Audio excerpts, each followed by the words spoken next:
Hello students, कैसे हैं आप सभी। आई होप आप सभी बहुत अच्छे होंगे। तो आज हम बात करेंगे लेक्चर नंबर 6 के बारे में, जिसमें हम सीखेंगे कुछ इंपॉर्टेंट क्वेश्चंस के बारे में और एक बहुत ही बढ़िया मेथड सीखेंगे जिससे हम लीनियर इक्वेशंस को सिंप्लीफाई कर सकते हैं। तो वीडियो को स्टार्ट करने से पहले अगर आप चैनल पर नए हैं तो प्लीज़ चैनल को सब्सक्राइब करें, लाइक करें, शेयर करें और कमेंट करके ज़रूर बताएँ। ठीक है दोस्तों, तो चलिए स्टार्ट कर लेते हैं। तो आज का जो फर्स्ट क्वेश्चन है, सबसे पहला क्वेश्चन आज हम लेके चलेंगे एक्सरसाइज 3.4 का लास्ट क्वेश्चन। तो क्वेश्चन की स्टेटमेंट कुछ इस टाइप से है। सबसे पहले क्वेश्चन की स्टेटमेंट समझ लेते हैं। A lending library has a fix charges of first 3 days and additional charges for each day. यानी कि एक लाइब्रेरी है, ठीक है, क्वेश्चन नंबर फर्स्ट। तो उसके कुछ कंडीशंस हैं, यानी कि वो जो बुक इशू कराती है उसके फर्स्ट 3 days के तो फिक्स चार्जेस हैं, यानी कि 3 days वो फिक्स चार्जेस लेती है। कोई भी अमाउंट हो सकता है, 5 रुपीज़, 10 रुपीज़, 15 रुपीज़, ठीक है, डिपेंडिंग अपॉन द लाइब्रेरी। उसके बाद and additional charges for each day, उसके बाद वो हर एक दिन एडिशनल चार्जेस लेती है। उसके कोई भी चार्जेस हो सकते हैं, जैसे 5 रुपये, 7 रुपये प्रतिदिन के हिसाब से, ठीक है। उसके बाद Sarita paid ₹27 for book kept for 7 days, यानी कि सारिता ने जो बुक रखी है वो 7 days के लिए रखी है और उसने टोटल रुपीज़ पे किए हैं 27, ठीक है। वाइल सूजी पे 21 फॉर कैप्ट फॉर 5 days, सूजी ने जो है वो 5 days के लिए रखी है बुक और उसने जो रुपीज़ पे किए हैं वो है 21, ठीक है। Find the fix charges and charges for extra day. आपको फिक्स चार्जेस निकालने हैं और चार्जेस फॉर एक्स्ट्रा डे निकालने हैं। तो कैसे करेंगे इस क्वेश्चन को। सबसे पहले ये क्वेश्चन की हमारे पास थी मेन थीम, जिससे क्वेश्चन को आपसे प्रोवाइड करना है। तो सबसे पहले हम यहाँ पे लेट करके चल लेते हैं। लेट द फिक्स चार्जेस, हम मान लेते हैं फिक्स चार्जेस जो हैं उनकी जो वैल्यू है charges for first 3 days। First 3 days के लिए हमने चार्जेस मान लिए X रुपीज़, ठीक है। उसके बाद additional charges, late additional charges for each day, हर एक दिन के लिए जो एडिशनल चार्जेस वो हमने मान लिए Y, ठीक है। तो दो हमारे पास यहाँ पे 2 वैल्यूज़ आई हैं, जिसमें क्या करेंगे हम, सबसे पहले फ़िक्स चार्जेस हमने मान लिए फर्स्ट 3 days के लिए, वो है X रुपीज़, ठीक है। उसके बाद 3 days के बाद जैसे ही एक एक दिन आगे जाएगा तो उसके एक दिन के हिसाब से हमने मान लिए कि Y रुपीज़ उसको चार्जेस करने पड़ रहे हैं, ठीक है। अब यहाँ पे आ जाते हैं क्वेश्चन की स्टेटमेंट पे। सबसे पहले सरिता के लिए आ जाते हैं। सरिता ने 7 days के लिए बुक रखी है। अब क्वेश्चन ये है, सरिता ने 7 days के लिए जो बुक रखी है उसमें 3 days तो फिक्स चार्जेस हैं, उसके बाद जो भी चार्जेस हैं वो एडिशनल चार्जेस हैं। तो यहाँ पे लिखेंगे आप अकॉर्डिंग टू क्वेश्चन, यानी कि प्रश्नानुसार। अब देखिए 7 days के लिए बुक रखी है तो 3 days के लिए तो फिक्स चार्जेस हैं, यानी कि मैं डायरेक्ट लिख सकता हूँ X प्लस, ठीक है। ये तो हो गया 3 days के लिए। अब बाकी जो 4 days हैं उस पर जो चार्जेस लगेगा वो Y लगेगा। तो हम यहाँ पे लिख सकते हैं X plus 4Y is equal to 27, equation number 1, ठीक है। इस चीज़ को ध्यान से समझिए। सबसे पहले हमने लिखा था फिक्स चार्जेस जो है वो 3 days के लिए X रुपीज़ है, तो 3 days के लिए हमने X रुपीज़ रखे। उसके बाद हर एक दिन जो वैल्यूज़ आएगी चार्जेस की वो रहेगी Y, ठीक है। तो हमने 4 days हमारे पास बचते हैं, क्योंकि टोटल 7 days थे। 3 यहाँ पे है, 4 days यहाँ पे है और टोटल मनी उसने पेड की है 27 रुपीज़, ठीक है। उसके बाद सूजी पे आ जाते हैं। सूजी में क्या बोला है, additional charges for each days Y है। सूजी ने 5 days के लिए रखा है, तो 5 days के लिए रखा, 3 days के लिए उसके पास फिक्स है, तो 3 days तो यहाँ पे आ जाएंगे। उसके बाद जो 2 दिन बचते हैं उस पर एडिशनल चार्जेस लगता है और वो टोटल पे कर रहे हैं 21 रुपीज़, इक्वेशन नंबर 2, ठीक है। अब इन दोनों इक्वेशनों को हम सिंप्लीफाई करते हैं बहुत ही सिंपल मेथड से। आपने यहाँ पे सब्स्टिट्यूशन मेथड लगाना है या फिर आप एलिमिनेशन मेथड भी लगा सकते हैं। एलिमिनेशन भी बहुत आसान है। एलिमिनेशन में क्या करना है आपको, जस्ट दोनों की वैल्यू यहाँ पे वेरिएबल्स सेम है। तो कैसे करेंगे, एलिमिनेशन ही लगा लेते हैं, बहुत आसान पड़ेगा। X plus 4Y is equal to 27, X plus 2Y is equal to 21। तो मैं यहाँ पे इसको माइनस कर देता हूँ। यहाँ पे आ जाएगा मेरे पास 2Y इज इक्वल टू 6, तो Y की वैल्यू आ जाएगी मेरे पास 3, ठीक है। तो Y की वैल्यू हमारे पास 3 है। Y की वैल्यू हम यहाँ पे पुट कर देते हैं, किसी भी एक इक्वेशन में पुट कर दो, यहाँ पे पुट कर दो। X plus 4 into 3 is equal to 27, तो x plus 12 is equal to 27, तो x की वैल्यू आ जाएगी 27 माइनस 12, यानी कि 15। तो x की जो वैल्यू है वो आ जाएगी 15। यानी कि जो लाइब्रेरी का जो मतलब उनका जो रूल्स हैं वो कुछ इस हिसाब से हैं कि पहले 3 दिन के लिए चार्जेस x रुपीज़ रहेंगे, यानी कि 15 रुपये लगेंगे। उसके बाद अगर आप 1 दिन के बाद बुक जमा कराते हैं, 4 दिन के बाद जमा कराते हैं, तो उसके बाद हर दिन के लिए आपके पास जो है वो 3 रुपये प्रति दिन के हिसाब से चार्जेस लगेगा। ठीक है, तो कहने का मतलब क्या है, पहले 3 दिन में आपके पास चार्जेस बहुत ज़्यादा लगते हैं। 3 डेज़ के लिए 5 रुपीज़ के हिसाब से चार्जेस लग रहे हैं, और अगर आप दोबारा फिर बुक इशू कराते हैं 4 डेज़ 3 डेज़ के बाद, तो आपको 3 रुपीज़ पर डे के हिसाब से चार्जेस करने पड़ते हैं। ठीक है, तो इस तरह से क्वेश्चन आपके पास एग्ज़ाम में आ सकता है। इसको उतार लीजिए या स्क्रीनशॉट ले लीजिए, जैसे भी आपको अच्छा लगे। चलिए, तो अब इसके बाद हम कुछ इंपॉर्टेंट टर्म्स समझेंगे। सबसे पहले तो जो हमने पहले भी डिस्कस की थी, और उसके बाद हम सीखेंगे एक बहुत ही इंपॉर्टेंट मेथड जो एग्ज़ाम में अक्सर पूछा जाता है, क्रॉस मल्टीप्लिकेशन मेथड। जो आज का हमारा मेन लेक्चर रहेगा वो क्रॉस मल्टीप्लिकेशन मेथड के ऊपर रहेगा। पर उससे पहले हम कुछ इंपॉर्टेंट टर्म्स समझ लेते हैं, उनको भी डिस्कस करना बहुत ज़रूरी है। चलिए, तो सबसे पहले हम इंपॉर्टेंट टर्म्स में आ जाते हैं। सबसे पहले हमने 3 सॉल्यूशन की बात की थी, जैसे कि हमने लेक्चर नंबर 3 में ही बात की थी, 3.2 में, 3.1 में एक्सरसाइज में। वहाँ पे हमने आपको 3 चीज़ें बताई थी। एक बताया था यूनिक सॉल्यूशन, एक बताया था मैंने आपको इन्फिनिटली मैनी सॉल्यूशन, और एक बताया था मैंने आपको नो सॉल्यूशन। ठीक है, तो सबसे पहले इन तीनों की चीज़ों के बारे में डिस्कस करते हैं। तो अगर मैंने आपको कंडीशंस बताई है, हम थोड़ा मोटा मोटा से कर लेते हैं, बाकी तो हमने कर ही रखा है। A1/A2, B1/B2, अगर ये दो वैल्यूज़ अनइक्वल हैं, ठीक है। अब यहाँ पे A1/B1 और A2/B2 ये हमारे पास लीनियर इक्वेशन में से आएगा। A1x plus B1y plus C1 is equal to 0, A2x plus B2y plus C2 is equal to 0। ठीक है, तो आपने घबराना नहीं है। यहाँ पे A1 B1 कहाँ से आया, तो ये यहाँ से आता है। ठीक है, लीनियर इक्वेशन से आता है। अब ये कंडीशन अगर आपके पास A1/A2 is not equal to B1/B2, तो इस केस में आप लिखेंगे यूनिक सॉल्यूशन। यूनिक सॉल्यूशन का मतलब क्या है, आपके पास सिर्फ एक ही सॉल्यूशन आएगा। ठीक है, इसके बारे में मैंने पूरा का पूरा लेक्चर बना रखा है। आप चाहे तो वीडियो के उसमें नीचे जाके डिस्क्रिप्शन में पूरा लेक्चर इसको देख सकते हैं। और अगर आपको वीडियो के वैसे लास्ट में आपको लिंक मिल ही जाएगा, आप प्लेलिस्ट में जाइए तो वहाँ से भी आप इस वीडियो को सर्च कर सकते हैं, जहाँ पे मैंने यूनिक सॉल्यूशन, मैनी सॉल्यूशन और इन्फिनिटली मैनी सॉल्यूशन के बारे में डिस्कस कर रखा है। ठीक है, तो यूनिक सॉल्यूशन के लिए ये कंडीशन आएगी। उसके बाद हमने सेकंड कंडीशन डिस्कस की थी A1/A2, और उसके बाद B1/B2 is equal to C1/C2। अगर ये कंडीशन आ जाती है तो हम लिखते थे infinitely many solution, infinitely many solution, तब हम ये चीज़ लिखते थे। ठीक है, उसके बाद थर्ड कंडीशन हमारे पास क्या थी, अगर ये दोनों इक्वल हैं A1/A2 B1/B2 but C1/C2 equal नहीं है, तो उस केस में हम लिखते थे नो सॉल्यूशन। ठीक है, तो ये 3 कंडीशनें थी, ये तीनों कंडीशनें आपको आनी चाहिए। इसके बेस पे एग्ज़ाम पॉइंट ऑफ व्यू से एक बहुत इंपॉर्टेंट क्वेश्चन मैं आपको कराऊंगा, जो बहुत बार एग्ज़ाम में पूछा गया है और अक्सर पेपर में वो पूछा जाता है। ठीक है, चलिए इसको उतार लीजिए, स्क्रीनशॉट लीजिए, जैसा भी आपको अच्छा लगे। इसके बाद मैं आपको क्रॉस मल्टीप्लिकेशन मेथड बताता हूँ, एक बहुत ही आसान ट्रिक बताता हूँ उसमें कैसे उसको सिंप्लीफाई करना है। चलिए, क्रॉस मल्टीप्लिकेशन मेथड अक्सर पेपर में पूछा जाता है और 2-2, 3-3 नंबर में इस टाइप के क्वेश्चन आते हैं। चलिए स्टार्ट कर लेते हैं। सबसे पहले मैं एक एग्जांपल ले लेते हैं, उससे ही थोड़ा समझ लेते हैं और फिर हम डिस्कस करेंगे आगे। तो एग्जांपल हम ले लेते हैं x-3y। Question number 2, x-3y is equal to 4, 2x plus 4y is equal to 1। कोई भी क्वेश्चन ले लो।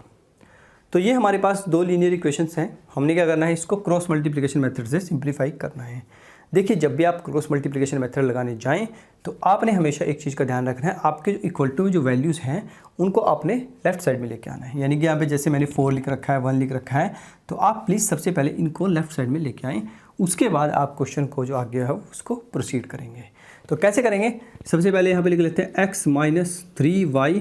इस 4 को इधर लेके आएंगे तो माइनस को जाएगा, इज इक्वल टू में 0। यहाँ पे 2x plus 4y minus 1 is equal to 0। तो ये मेरे पास बन जाएगी first equation and this is equal to second equation. Clear है। अब इसके बाद आपको क्या करना है, एक मेथड याद रखना है, क्रॉस मल्टीप्लिकेशन। क्रॉस मल्टीप्लिकेशन मैं आपको डायरेक्ट इसी के मेथड से समझा रहा हूँ। अगर आप वैसे करेंगे बुक के हिसाब से तो बहुत मुश्किल पड़ जाएगा। क्रॉस मल्टीप्लिकेशन मेथड तो कैसे करेंगे? सबसे पहले आपको एक छोटी सी टर्म याद रखनी है जिसको हम बोलते हैं 2312 मेथड। आप 2312 मेथड के हिसाब से भी याद रख सकते हैं उसको, या फिर आप कोई और तरीका यूज़ करना चाहते हैं, कोई और भी तरीका यूज़ कर सकते हैं। ठीक है, 2312 मेथड क्या है सबसे पहले इसको समझते हैं। सबसे पहले यहाँ पे लिखेंगे आप x, यहाँ पे लिखेंगे y और यहाँ पे लिखेंगे 1। ठीक है, 3 टर्म्स आप लिखेंगे। आप क्रॉस मल्टीप्लिकेशन में हमेशा ऐसे ही करिए, जब भी आपके पास लीनियर इक्वेशन हो 2 वेरिएबल्स में, तो x एक वेरिएबल यहाँ पे, सेकंड यहाँ पे और यहाँ पे कांस्टेंट। ठीक है, सबसे पहले आपने यहाँ पे लिखा है सेकंड, तो आपने ये जो सेकंड वाली वैल्यूज़ हैं ये है 1, ये है 2, ये है 3, ये है मतलब यहाँ पे जो 1 2 3 मैंने लिखा है ना 1 2 3, ये है फर्स्ट इक्वेशन, यानी कि x के जो कोफिशिएंट्स हैं उनकी वैल्यूज़, y के कोफिशिएंट्स को हम सेकंड बोलते हैं और जो कांस्टेंट है हमारे पास उसको बोलते हैं हम थर्ड। तो यहाँ पे क्या करेंगे, सबसे पहले सेकंड इक्वेशंस लिखेंगे, सेकंड की जो वैल्यूज़ है वो लिखेंगे -3 and 4, -3 and 4। ठीक है, मैंने सबसे पहले सेकंड लिखा, उसके बाद थर्ड लिखेंगे -4 and -1, -4 and -1। ठीक है, सबसे पहले हमने सेकंड लिखा, सेकंड में क्या है -3 and 4, उसके बाद हमने थर्ड लिखा क्योंकि यहाँ पे 2 के बाद 3 है, -4 and -1। उसके बाद फर्स्ट लिखेंगे आप 1 and 2, 1 and 2। उसके बाद आप फिर से सेकंड लिखेंगे -3 and 4, -3 and 4। ठीक है, कुछ इस टाइप से। क्लियर है? तो ये 2312 मेथड है, ये सेकंड है, थर्ड है, ये फर्स्ट है, ये सेकंड है, इसको बोलते हैं 2312 मेथड। ये आप याद रखेंगे, एग्जाम में बहुत काम आएगा आपके, जब भी आपके पास कोई भी क्रॉस मल्टीप्लिकेशन से रिलेटेड कोई भी क्वेश्चन आएगा। अब यहाँ पे आपको बहुत आसानी से इसको सिंप्लीफाई कर सकते हैं। सबसे पहले आप क्रॉस लगा लीजिए इस टाइप से, इसी का मतलब ही क्रॉस मल्टीप्लिकेशन मेथड होता है जब आप इसको ऐसे सिंप्लीफाई करेंगे। चलिए तो कैसे करेंगे इसको, सबसे पहले हम लिखते हैं x अपॉन, यहाँ पे सबसे पहले इसको सिंप्लीफाई करो इन दोनों को, 3 1 जा 3, यहाँ पे माइनस है, यहाँ भी माइनस, तो 3 एकम 3, तो यहाँ पे आपके पास आ जाएगा 3, बीच में आप नेगेटिव साइन लगाएंगे, 4 4 जा 16।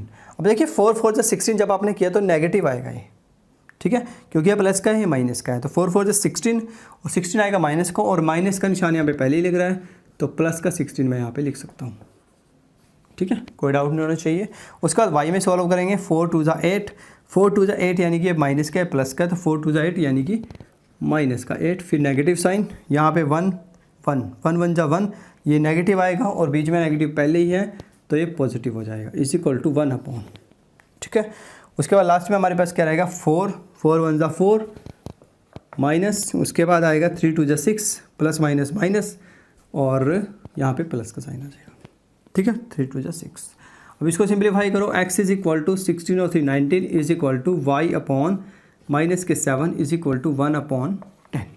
तब आपके पास इस तरह की कोई कंडीशन आ जाएगी जब आप ये इस तरह का क्रॉस मल्टीप्लिकेशन मेथड यूज़ करेंगे। अब इसके बाद आपको करना क्या है, आप x बाई 19 को इक्वल रखो कांस्टेंट के, यानी कि 1/10 के, तो यहाँ से x की वैल्यू आ जाएगी 19/10। सेम ऐसे ही आप यहाँ पे भी करो, y is equal to -7 is equal to 1/10, तो y की वैल्यू आ जाएगी -7/10। तो इस तरीके से आप दोनों वैल्यूज़ को निकाल सकते हैं। ठीक है, इसको बोलते हैं क्रॉस मल्टीप्लिकेशन मेथड। बहुत आसान है, सिर्फ आपको 2312 मेथड का यूज़ करना है, उसके बाद तो बहुत आसान है, आपको सिर्फ मल्टीप्लाई आनी चाहिए। पहले आप मल्टीप्लाई इसकी करेंगे और फिर नेगेटिव साइन के साथ इसकी, फिर इसकी, और फिर नेगेटिव साइन इसकी, फिर इसकी, और फिर नेगेटिव साइन इसकी। ठीक है, कर लीजिए इसको, बहुत आसान है, कोई मुश्किल नहीं है। अब इसके बाद हम एक क्वेश्चन करते हैं जो हमारे पास नो सॉल्यूशन, यूनिक सॉल्यूशन और मैनी सॉल्यूशन के बेस पे क्वेश्चन है, वो अक्सर एग्जाम में पूछा जाता है। चलिए क्वेश्चन नंबर 3।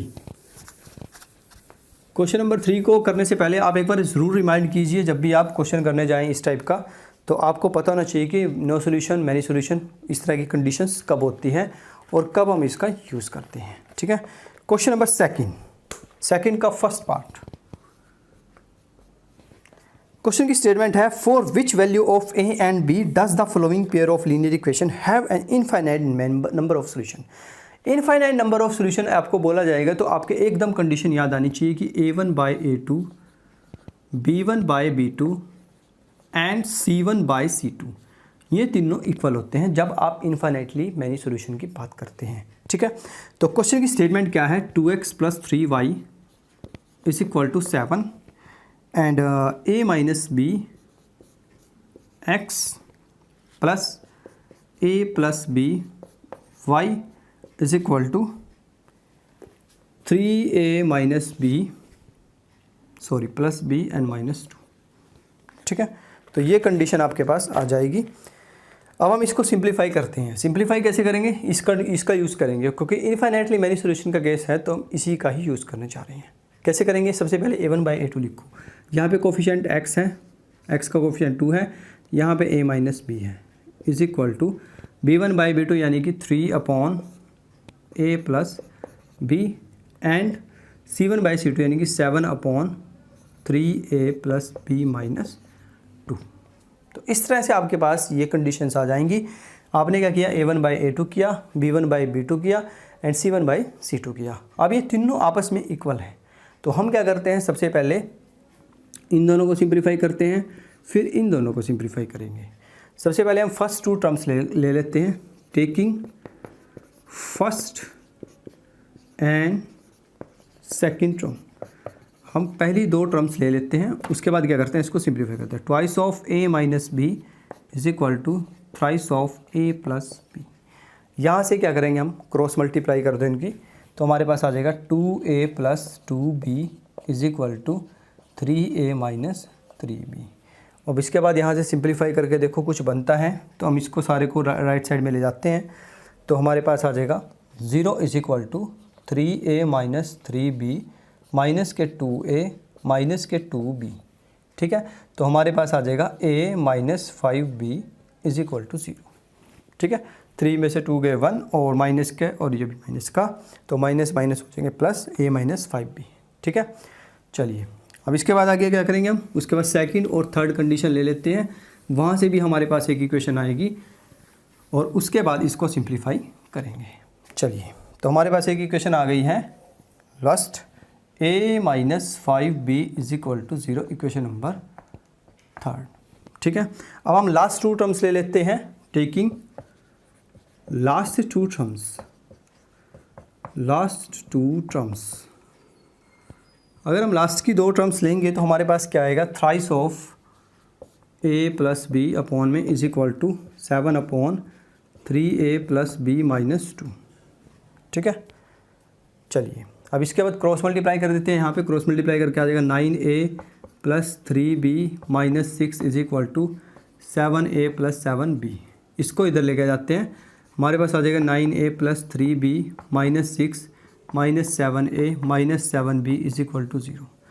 यहाँ पे इन दोनों में से माइनस करेंगे तो हमारे पास आ जाएगा 2a, और इसमें से इसको माइनस करेंगे माइनस के 4b, और 6 बचेगा तो उसको उधर ले जाते हैं प्लस का 6, इक्वेशन नंबर 4। ठीक है, तो ये हमारे पास 2 इक्वेशन आ जाती हैं, थर्ड एंड फोर्थ। आपने इन दोनों को सिंप्लीफाई करना है। हम कैसे करेंगे, इसको 2 से मल्टीप्लाई कर देते हैं, तो हमारे पास आ जाएगा 2a minus 10b is equal to 0। तो सब्ट्रैक्ट कर देते हैं, प्लस माइनस ये कैंसिल हो जाएगा, ये आ जाएगा 6b इज इक्वल टू 6, तो b की वैल्यू आ जाएगी हमारे पास 6/6 यानी कि 1, तो b is equal to 1। Clear है, तो b की वैल्यू मेरे पास आ जाती है 1। ये b की वैल्यू आप किसी भी क्वेश्चन में पुट करें तो आपके पास a की वैल्यू आ जाएगी। कैसे करेंगे, यहाँ पे b की वैल्यू 1 पुट कर दो, a minus 5 into 1 is equal to 0, तो a की वैल्यू आ जाएगी 5। तो इस तरह से आप क्वेश्चंस की स्टेटमेंट को सबसे पहले समझें, और उसके बाद आपने ये कंडीशंस तीनों याद होनी चाहिए हर एक स्टूडेंट के, जिसमें हमारे पास unique solution, infinitely many solution and no solution, 3 condition हमारे पास आती हैं। ठीक है, ये कंडीशन हर स्टूडेंट को याद होनी चाहिए। जब भी इस टाइप का कोई भी क्वेश्चन आपको मिलेगा तब आप उसको आसानी से सिंप्लीफाई कर सकते हैं। ठीक है, चलिए अब इसके बाद क्या करेंगे, नेक्स्ट एक क्वेश्चन और ले लेते हैं, बिल्कुल इसी के बेस पे ये, जिसमें हमारे पास एक नो सॉल्यूशन का केस है, क्वेश्चन नंबर 2 का सेकंड। चलिए इसको लिखे रहने देते हैं। क्वेश्चन नंबर 2 में क्या है, उसमें भी हमारे पास इसी तरह ही क्वेश्चंस गिवन है, जिसमें हमारे पास है 3x plus y is equal to 1।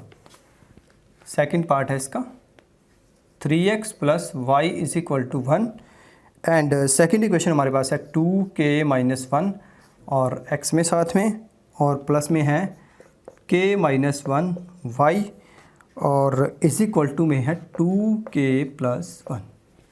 ठीक है, तो ये कंडीशन हमारे पास है। अब इस कंडीशन को कैसे सिंप्लीफाई करेंगे, सबसे पहले इसको समझते हैं। यहाँ पे लिखा हुआ है नो सॉल्यूशन, ठीक है ना। जब भी आपके पास नो सॉल्यूशन लिखा है तो आपके कंडीशन याद होनी चाहिए कि ये दोनों चीज़ें तो इक्वल होती हैं पर ये अनइक्वल होती है। तो हम सिर्फ यहाँ पे दो कंडीशंस का ही यूज़ कर सकते हैं, a1/a2 and is equal to में b1/b2, ठीक है। चलिए वही यूज़ करेंगे। तो यहाँ पे a1/a2 क्या आ जाएगा, 3/2k-1 is equal to b1/b2 यानी कि 1/k-1। क्लियर है यहाँ तक हर स्टूडेंट को। a1/a2 b1/b2 क्रॉस मल्टीप्लाई कर दो, 3k-3 is equal to 2k-1। इसको इधर ले जाओ, इसको इधर लेके आ जाओ, 3k-2k इज इक्वल टू -1 + 3। तो यहाँ पे आ जाएगा 2 और यहाँ पे आ जाएगा k। तो k की जो वैल्यू है वो आ जाएगी हमारे पास 2। क्लियर है दोस्तों। तो इस तरह के क्वेश्चन, इस तरह के जो भी क्वेश्चंस आपके पास आते हैं एग्ज़ाम में, वो पूरा घुमा फिरा के आएंगे जिसमें आपके पास no solution, infinitely many solution वाले केस आपको मिलेंगे, ठीक है। यूनिक सॉल्यूशन का इस टाइप का कोई भी क्वेश्चन पेपर में नहीं आएगा, क्योंकि यूनिक सॉल्यूशन के केस में इनमें से आपके पास कोई भी वैल्यू इक्वल में नहीं होती है, ठीक है दोस्तों। चलिए, तो आज की इस वीडियो में इतना ही। और अगर आप चैनल पे नए थे प्लीज़ चैनल को सब्सक्राइब करें, वीडियो को शेयर करें, लाइक करें, कमेंट करें। कोई भी आपकी क्वेरीज है आप प्लीज़ कमेंट बॉक्स में ज़रूर मेंशन करें। और अगर आप कोई भी क्वेश्चन सिंप्लीफाई करते हैं या फिर आपको लगता है कि इसमें कोई डाउट है तो प्लीज़ आप मुझे व्हाट्सएप भी कर सकते हैं। व्हाट्सएप के लिए मैं आपको नंबर दे देता हूँ। आप क्वेश्चंस करके कोई भी डाउट्स अगर आपको लगता है तो आप प्लीज़ मेंशन कीजिए इस नंबर में, ठीक है, 9306741205, ठीक है। आप इस नंबर पे मेरे को कोई भी मैसेज कर सकते हैं। जिस टाइप से आपके पास कोई भी डाउट्स है आपका क्वेश्चन से रिलेटेड, आप जस्ट फ़ोटो खींचिए और मैं आपको उसका सोल्यूशन करके दूंगा, ठीक है। 9306741205। क्लियर दोस्तों। तो आज की इस वीडियो में इतना ही। बने रहिए हमारे साथ और पढ़ाई करते रहिए। All the very best.